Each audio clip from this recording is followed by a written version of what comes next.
In the busiest part of the city, where cars never stopped honking and people never stopped rushing, there lived a very small cat.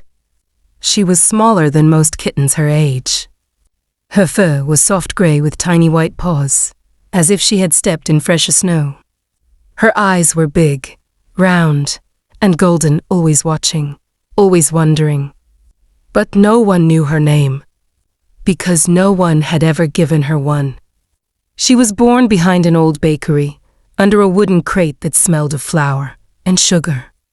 The world outside was loud and confusing, and from the very beginning, she learned one thing. She was on her own. Her mother disappeared when she was still very young. Maybe she went searching for food. Maybe she was taken somewhere else. The small kitten never knew. At first, she waited. Every day, she sat near the alley entrance, staring at the street, hoping to see a familiar shadow. But no one came. The bakery owner didn't like stray animals. Whenever he saw her near the door, he would wave a broom and shout, "Shoo, go away." The little kitten would run, her tiny paws tapping quickly against the cold ground. She didn't understand why the world felt so big, and she felt so small. Days passed. She survived on crumbs, small pieces of bread that fell from trash bags. Sometimes kind strangers would drop bits of food without even looking at her. But most people didn't notice her at all. To them, she was just another stray cat. Invisible. One cold evening, as the sun dipped below the buildings and the sky turned orange and purple, the small kitten curled up beside a warm air vent behind a grocery store. She was hungry, very hungry. Her stomach growled softly. She closed her eyes and tried to sleep, imagining what it would be like to live inside one of those bright apartments above the street. She imagined a soft blanket, a warm lap, a gentle voice saying her name. If she had won. That night, something changed. A sudden loud crash echoed in the alley. The kitten jumped to her feet. A trash can had fallen over. Two bigger street cats were fighting over scraps. They were large, rough, and mean. Their fur was scarred from many battles. The small kitten backed away slowly, but it was too late. One of the big cats spotted her. "Well, look who we have here," the cat growled. The kitten's heart pounded. She had always avoided them. She knew she couldn't fight. She was too small. "Run," her instincts told her. And she did. She ran faster than she ever had before. Through the alley, across the street, between parked cars. Horns blared as she darted through traffic.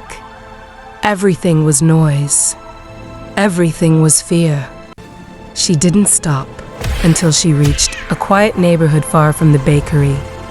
Panting, shaking, she hid under a parked car. For the first time in her life, she was completely lost. The city lights here were softer. The streets were cleaner. Houses stood in neat rows with small gardens and white fences. She didn't belong here, but she didn't belong anywhere else either. The small kitten stepped out slowly from under the car.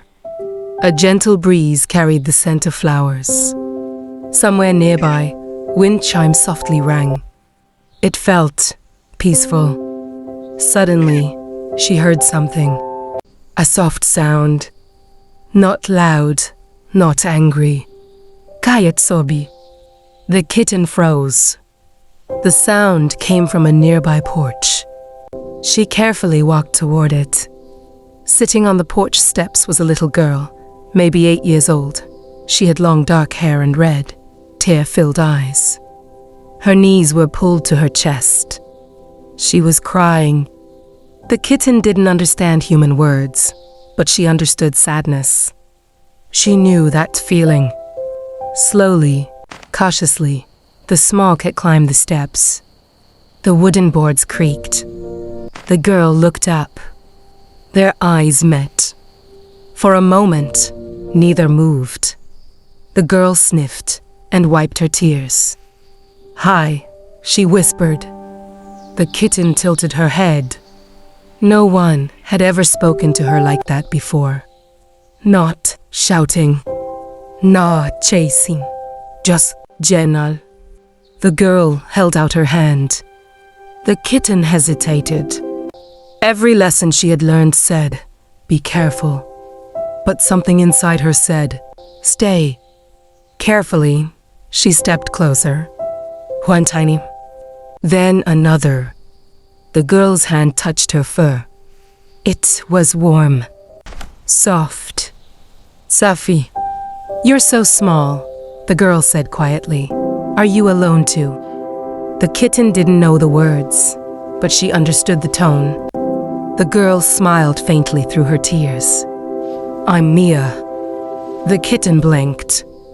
Mia looked at her thoughtfully. "I think I'll call you Tiny." Tiny. The small cat didn't know what the word meant, but she knew it was hers. For the first time in her life, she had a name. Tiny. Mia coaxed her gently into her lap. Tiny was taken aback initially, but the warmth was pleasant. Caring for and comforting her, they sat there in a peaceful silence.